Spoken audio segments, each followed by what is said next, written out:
नमस्कार, जय हिंद साथियों। स्वागत है आपका अपने YouTube channel moral education still point में। आज हम आपके लिए 20 महत्वपूर्ण प्रश्न लेकर आए हैं जो आपके सभी सरकारी परीक्षाओं के लिए महत्वपूर्ण होंगे। साथियों, यह वीडियो आपके उत्तर प्रदेश पुलिस, दिल्ली पुलिस तथा बिहार शिक्षक भर्ती के लिए बहुत ही महत्वपूर्ण होंगे। तो साथियों, वीडियो मन तक बने रहें और जिस किसी ने चैनल को सब्सक्राइब नहीं किया है, ईमानदार चैनल को सब्सक्राइब करें, वीडियो को ज़्यादा से ज़्यादा शेयर करें, वीडियो को लाइक करें। आज का पहला प्रश्न है, सुदर्शन झील का निर्माण किस शासक के काल में हुआ? Option A Ashok, option B Chandragupta, option C Samudragupta, option D Bindusara. इस प्रश्न का सही जवाब होगा ऑप्शन बी चंद्रगुप्त। चंद्रगुप्त के शासनकाल में ही सुदर्शन झील का निर्माण हुआ था। और साथियों, आपको बता दें कि चंद्रगुप्त मौर्य के प्रांतीय गवर्नर पुण्यगुप्त वेश्य के द्वारा ही सुदर्शन झील का निर्माण किया गया था। और साथियों, अगला महत्वपूर्ण प्रश्न है, दिल्ली के किस सुल्तान ने सिकंदर द्वितीय या सानी की उपाधि धारण की थी? Option A Sikandar Lodi, option B Iltutmish, option C Alauddin Khilji, option D Balban. इस प्रश्न का सही जवाब होगा ऑप्शन सी अलाउद्दीन खिलजी। अलाउद्दीन खिलजी ने ही सिकंदर द्वितीय या सानी की उपाधि धारण की थी। अगला प्रश्न है, मध्य प्रदेश की पहली सोलर सिटी के रूप में किसे विकसित किया जा रहा है? Option A Khajuraho, option B Sanchi, option C Bhopal, option D Indore. इसका सही जवाब होगा ऑप्शन बी सांची। सांची जो कि मध्य प्रदेश की पहली सोलर सिटी के रूप में विकसित किया जा रहा है। और साथियों, यह आपकी परीक्षा के दृष्टिकोण से बहुत ही महत्वपूर्ण है, जो करंट अफेयर का प्रश्न है। साथियों, अगला महत्वपूर्ण प्रश्न है, पुष्यभूति राजवंश की वंशावली अधोलिखित किस राजा के नाम से प्रारंभ होती है? Option A Naravardhan, option B Rajyavardhan, option C Adityavardhan, option D इनमें से कोई नहीं। इस प्रश्न का सही जवाब होगा option C, option A Naravardhan. Pushyabhuti राजवंश की वंशावली अधोलिखित जो कि राजा के नरवर्धन राजा के नाम से प्रारंभ होती है। और साथियों, यह आपके परीक्षा के दृष्टिकोण से बहुत ही महत्वपूर्ण प्रश्न है। अगला प्रश्न है, निम्नलिखित में से किसे गदर ऑफ इंडिया रेवोल्यूशन कहा जाता है? Option A Annie Besant, option B Kalpana Dutt, option C madam Bhikaji Cama, option D इनमें से कोई नहीं।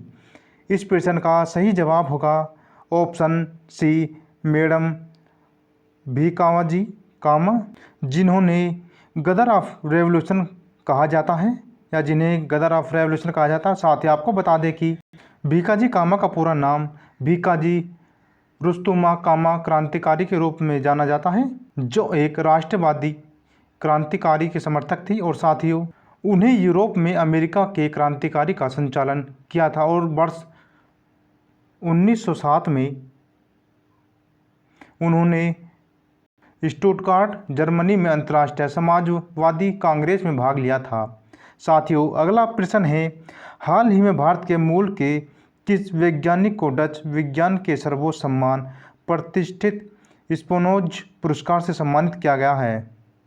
Option A Jyoti Deshmukh, option B Srishti Rai, option C Swati Sinha, option D Jajita Gupta. इस प्रश्न का सही जवाब होगा ऑप्शन डी जाजिता गुप्ता। जाजिता गुप्ता जो कि हाल ही में भारतीय मूल की वैज्ञानिक है और उन्हें डच विज्ञान के सर्वोच्च सम्मान प्रतिष्ठित स्पिनोज़ पुरस्कार से सम्मानित किया गया है। अगला प्रश्न है, गोदावरी नदी निकलती है ऑप्शन ए अमरकंटक से, ऑप्शन बी महाबलेश्वर से, ऑप्शन सी बैतूल से, ऑप्शन डी नासिक से। इस प्रश्न का सही जवाब होगा ऑप्शन डी नासिक से। गोदावरी नदी जो कि नासिक से निकलती है। और साथियों, यह प्रायद्वीप की सबसे लंबी नदी है। वो महाराष्ट्र के नासिक जिले के त्र्यंबकेश्वर के निकट से निकलकर दक्षिण पूर्व की ओर प्रवाहित होने वाली नदी है और यह बंगाल की खाड़ी में गिर जाती है। साथियों, इसकी लंबाई बता दें तो इसकी लंबाई है 1465 किलोमीटर इसकी लंबाई है। अगला प्रश्न है, आरामबाग अधोलिखित किस मुगल बादशाह ने बनवाया था? ऑप्शन ए जहांगीर ने, ऑप्शन बी हुमायूं ने, ऑप्शन सी बाबर ने, ऑप्शन डी अकबर ने। इस प्रश्न का सही जवाब होगा ऑप्शन सी बाबर ने जो कि आरामबाग की स्थापना की थी, आरामबाग को बनाया था। और साथियों, इन्हें मरने के बाद सर्वप्रथम आरामबाग में दफनाया गया था और बाद में इन्हें काबुल ले जाकर काबुल में दफना दिया गया था। और साथियों, आपको बता दें कि मुगल वंश का संस्थापक जो कि बाबर ही था, जिसने मुगल वंश की स्थापना की थी। जो 1526 में इन्होंने मुगल वंश की स्थापना की थी, जो प्रथम पानीपत के युद्ध में इन्हें विजय प्राप्त होने के पश्चात इन्होंने मुगल वंश की स्थापना की थी। साथियों, आपको बताना है कि पानीपत का प्रथम युद्ध किस किस के मध्य हुआ था, जिसमें एक थे बाबर और दूसरे कौन थे, कमेंट करके ज़रूर बताएं। अगला प्रश्न है 1916 में भारत में होम रूल आंदोलन की शुरुआत किसने की थी? Option A G K. Gokhale, option B Mahatma Gandhi ji, option C V G. Tilak, option D Lala Lajpat Rai. इस प्रश्न का सही जवाब होगा ऑप्शन वी.जी. तिलक। वी.जी. तिलक ने जो कि 1916 में भारत में होम रूल आंदोलन की शुरुआत की थी। और साथियों, वी.जी. तिलक का पूरा नाम है बाल गंगाधर तिलक। और साथियों, आपको एक बात और बता दें कि 1916 में ही एनी बेसेंट ने अपनी होम रूल लीग की स्थापना की थी। अगला प्रश्न है पृथ्वी के बाह्य परत को कहते हैं? ऑप्शन ए पर्पट्टी या क्रस्ट, ऑप्शन बी स्थलमंडल, ऑप्शन सी जलमंडल, ऑप्शन डी क्षोभमंडल।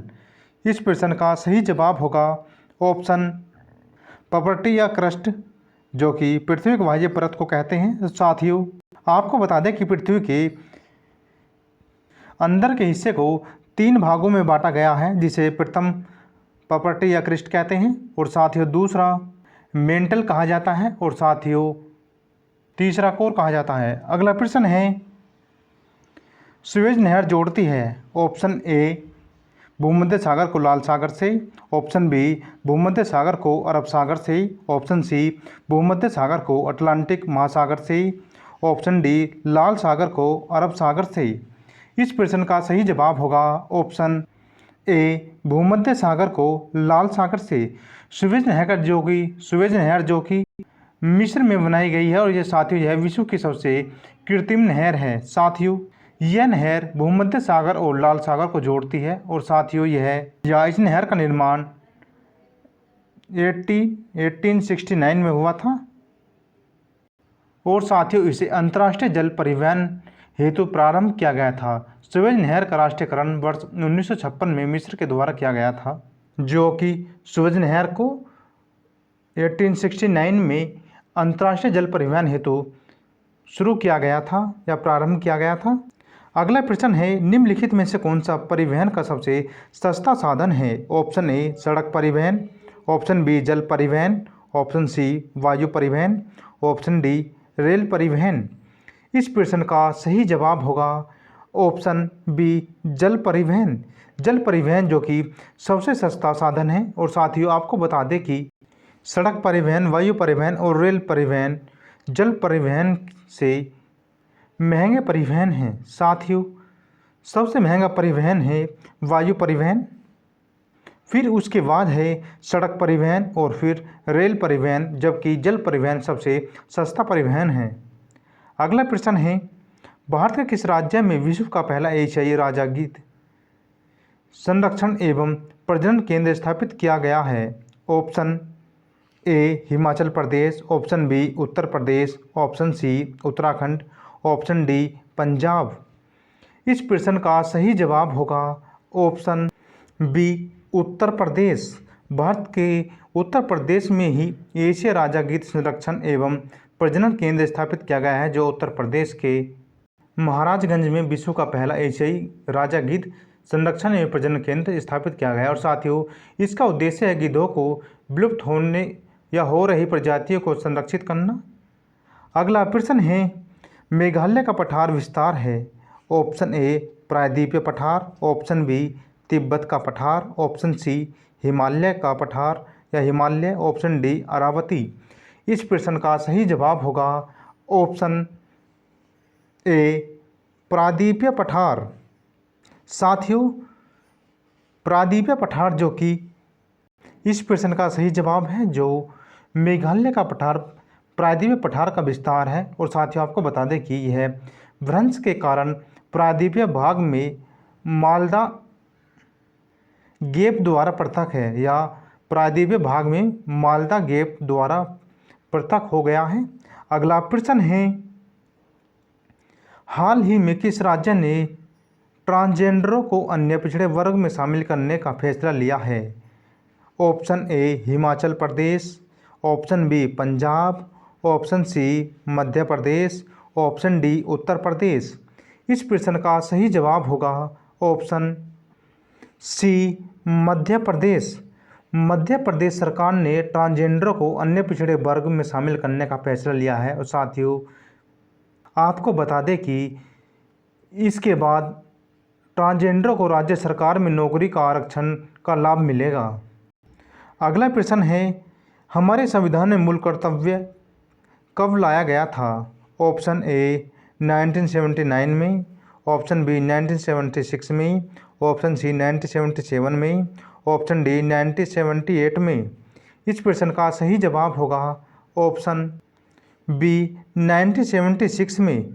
भारतीय संविधान में मूल कर्तव्य को 1976 में जो 42वें संविधान संशोधन के बाद लाया गया था, या 42वें संविधान संशोधन से जोड़ा गया था। और साथियों आपको बता दें कि 42वें संविधान संशोधन 1976 में शामिल किया गया था, जो सवर्ण सिंह समिति की संतुष्टियों पर आधारित था। सवर्ण सिंह समिति की संतुष्टियों पर आधारित था। सवर्ण सिंह समिति या सवर्ण सिंह समिति की संतुष्टियों पर आधारित था। और साथियों आपको बता दें कि यह प्रश्न आपकी परीक्षा के दृष्टिकोण से बहुत ही महत्वपूर्ण है। और साथियों अगला प्रश्न है, निम्न में से कौन सी पृथ्वी के वायुमंडल की सबसे निचली परत है? ऑप्शन ए तापमंडल, ऑप्शन बी क्षोभमंडल, ऑप्शन सी मध्यमंडल, ऑप्शन डी समतापमंडल। इस प्रश्न का सही जवाब होगा ऑप्शन बी क्षोभमंडल। पृथ्वी की वायुमंडल की सबसे निचली परत जिसे क्षोभमंडल कहा जाता है। और साथियों आपको बता दें कि वायुमंडल को 5 परतों में बांटा गया है, जिसमें क्षोभमंडल, समतापमंडल, ओजोन मंडल, आयन मंडल और बहिर्मंडल है।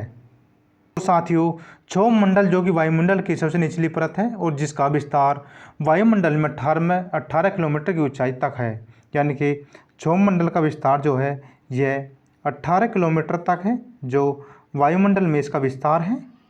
अगला प्रश्न है, भारतीय संविधान के अनुसार निम्न में से किसी अविशेष शक्तियाँ प्रदान की गई हैं? ऑप्शन ए स्थानीय निकाय को, ऑप्शन बी राज्य को, ऑप्शन सी केंद्र को, ऑप्शन डी राज्य तथा केंद्र को।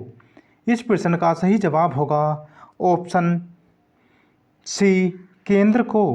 केंद्र को जो कि भारतीय संविधान के अनुसार अवशिष्ट शक्तियाँ प्रदान की गई हैं। और साथियों यह प्रक्रिया कनाडा के संविधान या संघीय व्यवस्था के अनुसार अवशिष्ट शक्तियों को प्रदान किया गया है। अगला प्रश्न है, चेचक के विषाणु का नाम बताइए। Option A bacillus typhosus, option B variola virus, option C entamoeba histolytica, option D इनमें से कोई नहीं। इसका सही जवाब होगा option B variola virus. Variola virus जो कि चेचक के विषाणु का नाम है। और साथियों आपको बता दें कि चेचक वायु के माध्यम से फैलने वाला संक्रमण रोग है और यह रोग विषाणु द्वारा फैलता है साथियों, जिसे वायरस कहा जाता है या कहते हैं, वायरोला वायरस कहते हैं। और साथियों इससे परीक्षाओं में आपके प्रश्न जरूर देखने को मिलेगा। और साथियों इसके लक्षण बता दें तो आपको सबसे पहले सिर दर्द, फिर उल्टियाँ या बुखार रहता है।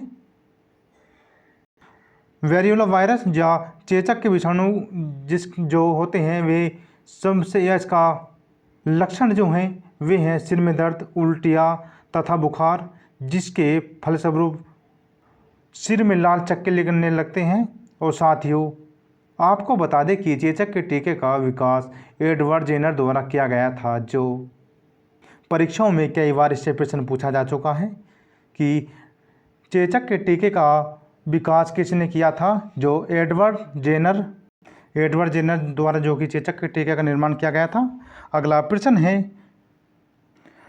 ट्रिप्सिन एंजाइम किस प्रक्रिया में सहायक होता है? ऑप्शन ए न्यूक्लिक अम्ल के पाचन में,